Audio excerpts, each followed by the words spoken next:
Long ago, in the world of Middle-earth, the Dark Lord Sauron crafted a ring. Not just any ring, but the One Ring, forged in secret to rule all others. With it, he enslaved the minds of kings and brought the world to its knees. But during a great battle, Sauron was struck down. The ring was cut from his hand and taken by a human king. Yet the ring had a will of its own. It corrupted all who bore it. Eventually, it was lost to time, waiting. Centuries later, it was found by a strange creature called Gollum, who hid away in the darkness with his precious. The ring twisted him, consumed him, until fate stepped in once more.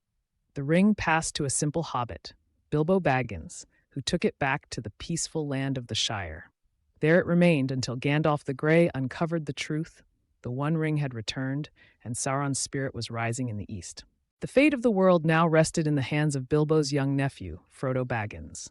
Frodo, with his dearest friend Sam and cousins Merry and Pippin, left the Shire, leaving behind peace and stepping into a world of danger. At Rivendell, the wise Elrond called a council. Men, elves, and dwarves gathered to decide the fate of the ring. The conclusion was clear. It could not be hidden. It must be destroyed in the fire where it was forged, Mount Doom, deep inside Mordor. Thus began the Fellowship of the Ring. Frodo the Ring-bearer, Sam the loyal friend, Merry and Pippin the brave hearts, Gandalf the wise, Aragorn the hidden king, Boromir the warrior of Gondor, Legolas the elf, and Gimli the dwarf. Together, they crossed snowy mountains, shadowed forests, and ancient ruins. But evil pursued them. In the mines of Moria, they lost Gandalf to the monstrous Balrog, though even in death his journey was not over. The Fellowship shattered. Boromir fell, defending the hobbits. Aragorn, Legolas, and Gimli pursued the enemy to save Merry and Pippin. Frodo, fearing for his friends, continued the quest with only Sam by his side. On their path, they met Gollum, who once possessed the ring and now sought to reclaim it. He became their twisted guide, helpful but treacherous. Through swamps, mountains, and enemy lands, Frodo's burden grew heavier. The ring whispered to him, tempted him, drained him.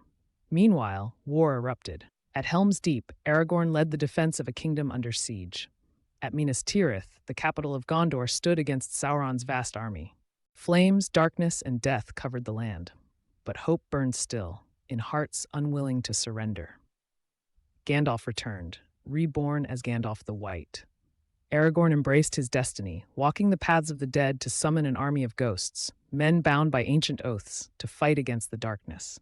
To distract Sauron, Aragorn marched on the Black Gate with a small army. It was a desperate stand, not to win, but to buy time for Frodo.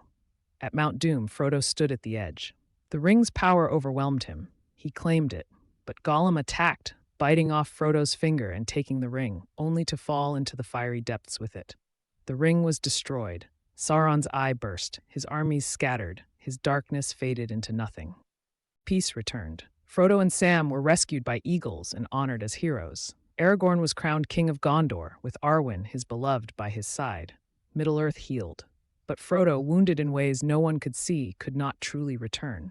He sailed with Gandalf, Bilbo, and the elves to the Undying Lands, a place beyond pain, beyond time. And so ended the War of the Ring. The world was forever changed, because even the smallest person can change the course of the future.